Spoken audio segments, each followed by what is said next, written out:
I'm about to share what might just be the most powerful and yet simplest productivity hack I've ever come across. And look, this isn't about working harder, not at all. It's about rewiring your brain to finally, and I mean finally, beat procrastination. You know that feeling, don't you? Where you're just staring at a task.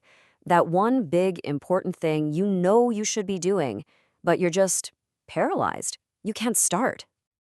It feels like you're standing at the bottom of a mountain. Whether that mountain is writing a paper, cleaning your entire place, or getting started on a new workout plan, it just feels way too big to even think about. And that fire, that internal drive you're supposed to have, yeah, it's just gone. You tell yourself, oh, I'll do it later when I feel inspired, or I just don't have the energy right now. But let's be honest, that perfect moment, it never really shows up. And so that big task gets shoved to tomorrow and the day after that. And this whole nasty cycle of guilt and stress just repeats itself. It's a really frustrating place to be stuck, but I promise you, there's a way to break that loop. Okay, so to break it, first we have to see the trap we're all falling into. It's built on a massive misunderstanding of how motivation actually works in our brains.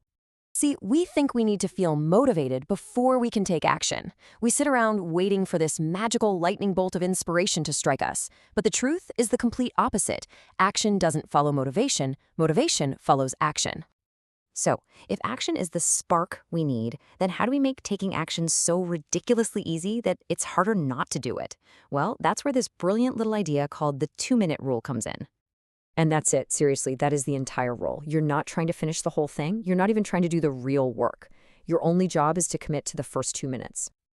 And that right there, that's the magic. Because let's face it, anyone can do something for just 2 minutes. It's so small and non-threatening that your brain doesn't even have time to put up a fight. You just sneak right past all that fear and overwhelm. Just 2 minutes. That's all it takes. That's the tiny key that unlocks everything else. So what is actually happening here? Why does this simple trick work so well? Well, we're essentially hacking our own brain's reward system. We are lowering the barrier to entry so low that it literally becomes easier to start than it is to keep procrastinating. And remember this, because it's important. The goal is not to finish the task. The goal is to master the habit of starting.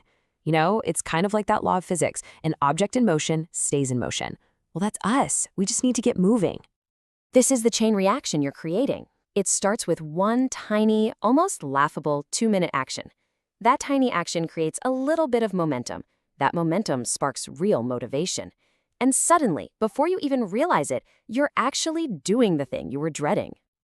Okay, so that's the theory, but what does this actually look like in the real world? It's all about reframing those giant, scary tasks into these tiny little starting rituals. So instead of thinking, I have to read this whole book, your new task is just read 1 page. Instead of I have to clean the entire apartment, it's put 1 dish away.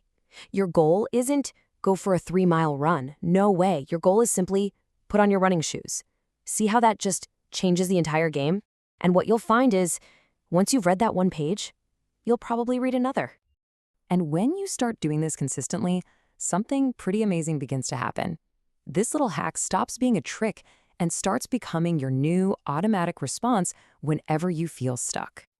So this isn't just a one-time fix. This is a system for actually beating procrastination for good. It's how you build positive new habits without just relying on willpower, creating this amazing feedback loop of unstoppable momentum. Ultimately, what you're doing is training yourself to become the kind of person who just starts. The friction, that gap between thinking about doing something and actually doing it, it gets smaller and smaller until it basically vanishes. So, I'll leave you with a question. No, a challenge. Don't just think about this. Pick one thing you've been putting off. Now, what's the 2-minute version of it? Go do it right now and just see where that momentum takes you.